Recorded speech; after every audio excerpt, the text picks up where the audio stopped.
Innal hamdalillah nahmaduhu wa nasta'inuhu wa nastaghfiruh wa natubu ilaihi wa na'udzu billahi min shururi anfusina wa sayyiati a'malina. Man yahdihillahu fala mudhillalah wa man yudlil fala hadiyalah.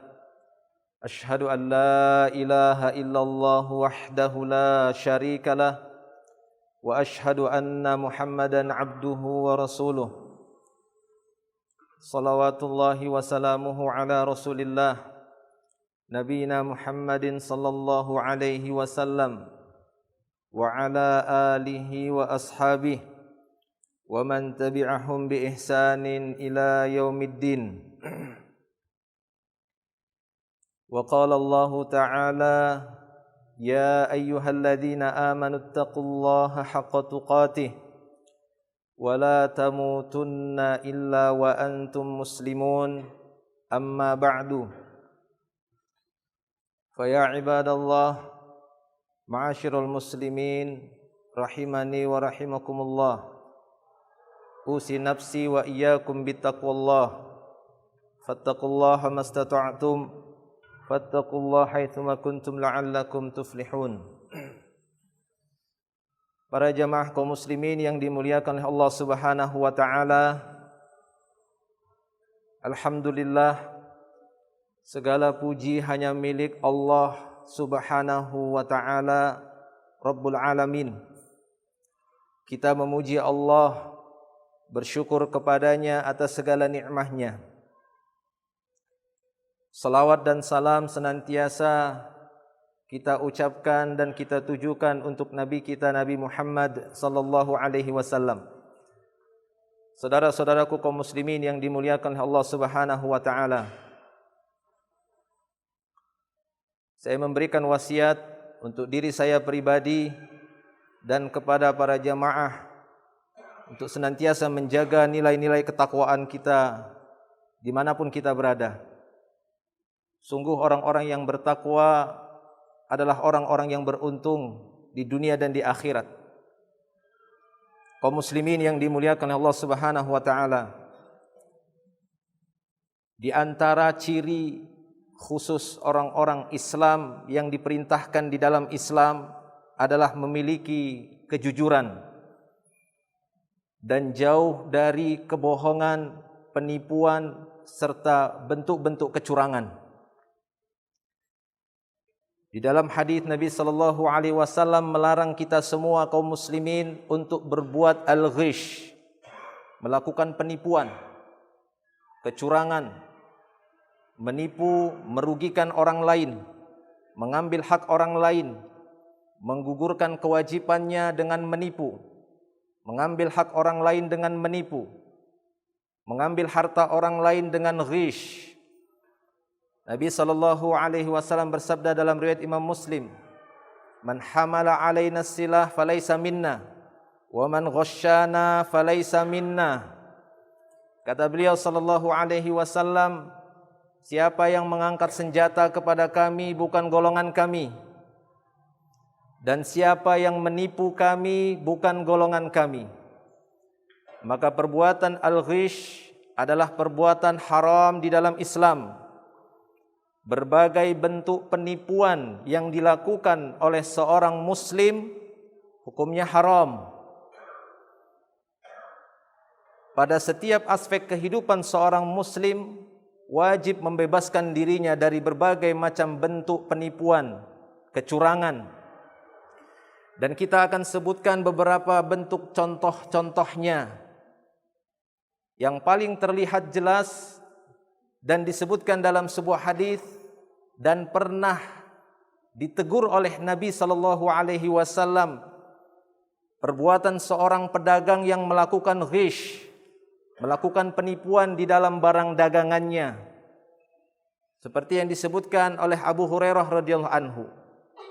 Dan ini merupakan perbuatan ghish yang paling banyak terjadi. Al-ghisyu fil bai' wasyira', penipuan yang terjadi dalam transaksi jual beli, baik itu jual beli barang ataupun jual beli jasa, terjadi penipuan di dalamnya. Kata Abu Hurairah radhiyallahu anhu, disebutkan dalam Sahih Muslim, suatu saat Nabi SAW pernah melewati marra ala sabrah ta'am. Beliau melewati sebuah tumpukan makanan yang dijual oleh seorang pedagang. Kemudian Nabi SAW fa'adkhala yadahu fiha. Beliau masukkan tangannya dalam tumpukan makanan tersebut. Fanawalat asabi'uhu balalan. Kemudian beliau dapati di bagian bawah makanan itu ternyata basah, di atasnya kering. Dia ingin menipu para pembeli. Sehingga makanan yang terlihat adalah makanan yang bagus, yang kering, padahal di dalam makanan itu ada makanan yang basah, yang seharusnya dibuang ataupun harganya sudah turun, bahkan tidak laku, tapi dia campurkan. Dia letakkan di bawah. Setelah Nabi SAW mendapatkan tangannya menyentuh makanan basah di bagian dasar tumpukan makanan itu, faqala, beliau pun berkata, "Ma hadza ya sahibat ta'am?" Apa-apaan ini wahai pemilik makanan, wahai penjual makanan? Qala, maka pemilik sahibut ta'am pun mengatakan, asobat hussama ya Rasulullah. Dia beralasan, ya Rasulullah, kena hujan. Makanan tersebut terkena hujan ya Rasulullah. Kalau sekiranya diperlihatkan, maka tidak ada yang mau beli, sehingga dia campur. Maka beliau SAW balik berkata kepadanya, Nabi tidak membenarkan perbuatannya. Nabi tidak membenarkan alasannya takut rugi kalau sekiranya ini dibuang. Maka beliau mengatakan, afala ja'altahu fawqat ta'am? Kenapa tidak diletakkan di bagian atas makanan sehingga orang-orang bisa melihatnya? Afala ja'altahu fawqat ta'am kayyarahun nas atau hatta yarahun nas? Kenapa tidak taruh di bagian atas sehingga orang-orang bisa melihatnya? Dan engkau sebagai seorang pedagang yang jujur mendapatkan keuntungan yang diberkahi oleh Allah Subhanahu wa taala, bukan berbuat ghish. Maka Nabi mengatakan, man ghasya falaysa minni. Siapa yang melakukan penipuan bukan golonganku, kata Rasulullah. Maka para jamaah yang Allah Subhanahu wa taala, ini perbuatan al-ghish yang paling terlihat dan sering terjadi dan telah terjadi di masa Nabi sallallahu alaihi wasallam. Bahkan tidak hanya di masa Nabi. Nabi SAW pernah menceritakan kisah seorang pedagang khamar yang hidup di zaman dahulu sebelum umat beliau. Dan kisah ini telah ditahqiq oleh Syekh Al-Albani dengan sanad yang hasan dalam silsilah Al-Hadis As-Sahihah. Beliau SAW bercerita, inna rajulan kana yabi'ul khamar. Para ulama memberikan komentar, kemungkinan pada waktu itu khamar belum diharamkan. Dan beliau bercerita bahwa dahulu ada seorang penjual khamar. Kana yabi' al-khamar fis safinah. Dan dia biasa menjual khamar itu di kapal. Bagi orang-orang yang naik kapal, dia naik ke atas kapal kemudian menjual khamar. Wa kana yashubul khamar bil ma'. Namun dia melakukan perbuatan ghish, penipuan. Bukan khamar yang asli, yang kental, yang dia jual, tapi dia campur dengan air dengan harga asli. Dia campur khamar itu dengan air, dengan harga khamar yang asli. Wa ma'ahu kirdun, kata Rasulullah, bersama si pedagang khamar ini ada seekor kera yang biasa dia bawa. Maka apa yang dilakukan seekor kera ini? Fa akhadal kis, dia ambil kantung tempat meletakkan dinar milik tuannya tadi. Fasa'idad daqal, dia pun naik ke atas daqal, yakni tiang di atas kapal yang biasa menggantungkan layar kapal. Dia naik ke atas itu sambil membawa kantung harta milik tuannya. Di dalamnya ada 2 dinar. Faja'ala yulki dinarun fil bahar. 1 dinar diambil sama si kera ini, dilempar ke dalam laut. Sisa 1 dinarnya dia lemparkan ke kapal untuk tuannya. Faja'ala nisfain. Kera itu membagi 2 harta tadi. Kecemburuan kera tadi kepada tuannya, tidak berhak dan tidak layak tuannya untuk mengambil harta haram. Sehingga separuh dia buang ke laut, itu bukan hak tuan saya. 1 dinarnya lagi dia lemparkan ke kapal. Lihat bagaimana seekor hewan pun merasa cemburu dan tidak suka keharaman dilakukan oleh tuannya. Lalu bagaimana manusia yang telah diberikan akal dan syariat oleh Allah Subhanahu wa taala? Relakah mereka memakan yang haram dengan menipu harta manusia, melakukan penipuan, melakukan ghish, yang binatang sekalipun merasa tidak suka untuk memakan yang haram, dia lemparkan ke laut dinar tersebut. Ini salah satu bentuk ghish yang banyak tersebar. Di antara bentuk ghish yang lainnya adalah ghishur ra'i li ra'iyatih, penipuan yang dilakukan seorang pemimpin kepada bawahannya. Tidak hanya pemimpin besar, pemimpin negara, seorang raja, yakni seluruh pemimpin, orang-orang yang diserahkan kepemimpinan oleh Allah Subhanahu wa taala, apakah itu pemimpin rumah tangga, apakah itu pemimpin wilayah desa, kecamatan, ataukah sebuah provinsi atau sebuah negara atau sebuah yayasan atau sebuah lembaga, sebuah sekolah. Kullukum ra'in, kata Rasulullah, masing-masing kalian adalah pemimpin. Setidaknya seorang pemimpin dalam rumah tangga. Maka janganlah selaku seorang pemimpin dengan melihat kepemimpinannya kemudian dia melakukan penipuan sehingga dia melakukan kecurangan untuk mengurangi kewajibannya, dia melakukan penipuan kepada keluarganya, anak istrinya, melakukan penipuan untuk mengambil hak anaknya, istrinya ataupun orang-orang bawahannya, mengambil hak rakyatnya. Na'udzubillah.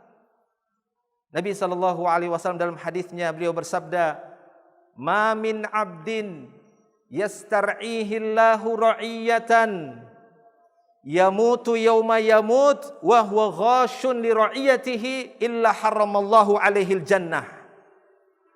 Kata beliau sallallahu alaihi wasallam, tidaklah seorang hamba yang sudah diangkat oleh Allah untuk memimpin satu kaum, memimpin ra'iyah, kemudian dia meninggal dunia, dia mati pada hari dia meninggal dunia dalam keadaan dia menipu, melakukan ghish terhadap orang di bawahannya, maka Allah akan mengharamkan surga baginya. Allah akan mengharamkan surga baginya. Bahkan kata para ulama, di antara bentuk penipuan yang dilakukan seorang pemimpin yang diam terhadap kesalahan di bawahnya, tidak mau menasehati, maka dia telah berbuat ghish. Ketika dia mati dalam keadaan seperti ini, mendiamkannya, maka dia mati dengan diharamkan surga baginya oleh Allah Subhanahu wa taala. Apalagi sampai dia menipu orang di bawahnya dengan menipu harta mereka, karena dia selaku pemimpin sengaja melakukan penipuan agar kewajiban dia tidak dituntut, ataupun mengambil harta bagian dari orang di bawahannya. Ini merupakan bentuk ghish yang secara jelas disebutkan oleh Nabi SAW dalam hadisnya. Di antara bentuk al-ghish yang lainnya yang sering terjadi adalah al-ghishu fi talabi syai', melakukan penipuan ketika menuntut sesuatu. Para pelajar yang melakukan penipuan saat mencari ijazah, ketika ujian nyontek, ketika ujian bawa catatan, tidak secara realnya dia menjawab sesuai dengan kemampuannya, melakukan penipuan. Kalaulah dari menuntut ilmu saja sudah menipu, lalu bagaimana kalau dia nanti keluar dari sekolahnya, menipu ketika masuk kerja, ketika diuji, melakukan penipuan, ghish fi talabi syai', menipu dalam menuntut sesuatu, menipu ketika mencari ataupun mengurus ini dan mengurus itu, melakukan penipuan, al-ghish, padahal itu bukan haknya. Maka para jemaah milik Allah Subhanahu wa taala, ini merupakan bentuk ghish, dan di sana para ulama memberikan penjabaran yang sangat luas. Karena Nabi SAW sangat tegas secara umum mengatakan dalam hadis tadi, "Man hamala alaina silah falaysa minna wa man ghasyana falaysa minna." Siapa yang mengangkat senjata kepada kami bukan golongan kami. Siapa yang melakukan ghish, penipuan kepada kami, bukan golongan kami. Di antara contoh terakhir yang bisa kita sebutkan dari sekian banyak contoh yang disebutkan para ulama kita adalah bentuk penipuan al-ghish fil uqud wasyurut, melakukan penipuan dalam akad-akad ataupun syarat-syarat tertentu bersama yang lainnya, bersama kaum muslimin. Ketika melakukan akad-akad tertentu, syarat-syarat tertentu, menipu, melakukan penipuan. Padahal Nabi SAW dalam hadisnya telah mengatakan al-muslimuna ala syurutihim. Orang-orang Islam itu wajib mengikuti apa yang sudah disyaratkan. Jangan dia melakukan penipuan untuk mengelak dari syarat yang sudah dia setujui. Karena perbuatan ini terlarang, ini perbuatan ghish yang diharamkan. Ketika dia sudah sepakat setuju dengan akad, maka laksanakanlah dan mintalah uzur jika ada uzur menimpanya. Dan janganlah melakukan penipuan. Karena barang siapa yang melakukan perbuatan ghish, bukan golongan kami, kata beliau sallallahu alaihi wasallam. Aqulu qauli hadza, astaghfirullah li wa lakum wa lisairil muslimin. Innallaha ghafurur rahim fa'tabiru ya ulil albab.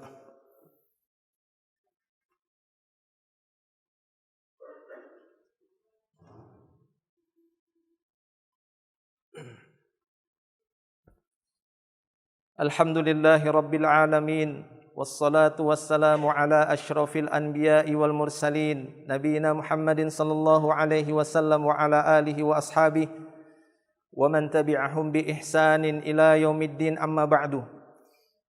Ikhwani fid din rahimani wa rahimakumullah.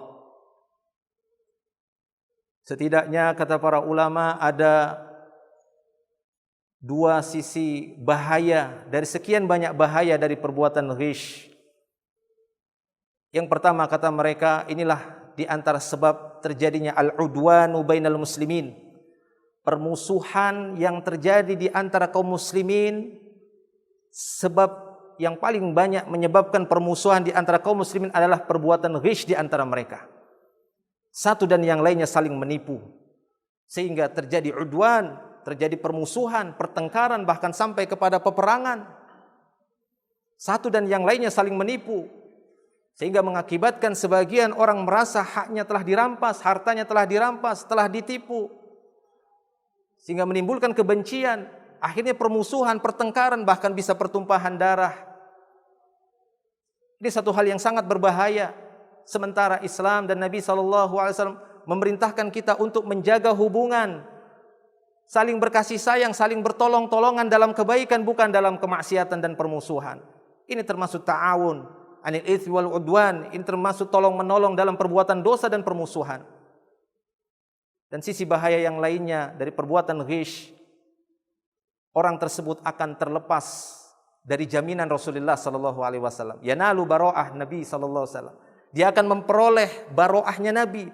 Karena Nabi mengatakan, "Falaisa minni, falaisa minna," bukan golonganku, bukan golonganku. Dia diusir dari Nabi. Bukankah ini kerugian yang sangat besar ketika Nabi mengusir dia dari golongannya? Na'udzubillah. Padahal kita sangat mengharapkan syafaatnya. Kita sangat mengharapkan bantuan Nabi sallallahu alaihi wasallam, terutama di yaumil akhir.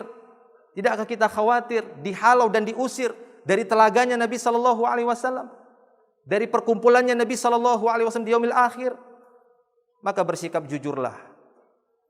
Maka bersikap jujurlah dan berusahalah untuk menjaga diri agar tidak terjatuh dalam bentuk-bentuk perbuatan ghish dan cabang-cabangnya. Dan kita memohon kepada Allah Subhanahu wa taala agar senantiasa Dia menjaga diri kita, agar kita mampu memenuhi seluruh kewajiban yang telah diperintahkan oleh Allah Subhanahu wa taala dan menjauhi segala larangan yang telah dilarang oleh Allah Tabaraka wa taala.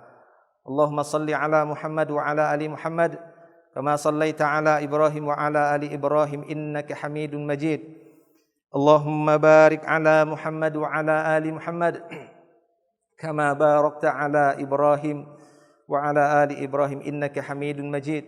Allahumma ighfir lana walil muslimina wal muslimat wal mu'minina wal mu'minat al ahya'i minhum wal amwat innaka antal ghafurur rahim. Rabbana zalamna anfusana wa illam taghfir lana wa tarhamna lanakunanna minal khasirin. Rabbana la tuzigh qulubana ba'da idh hadaitana wa hab lana min ladunka rahmah innaka antal wahhab. Wa ya muqallibal qulub tsabbit qulubana ala dinika wa ta'atik. Allahumma inna nas'aluka as-salamah wal afiyah fid dunya wal akhirah. Rabbana atina fid dunya hasanah wa fil akhirati hasanah wa qina adzaban nar. Wa sallallahu wa sallam ala nabiyyina Muhammadin wa ala alihi wa sahbihi ajma'in. Akhiru da'wana alhamdulillahi rabbil alamin. Aqimus shalah.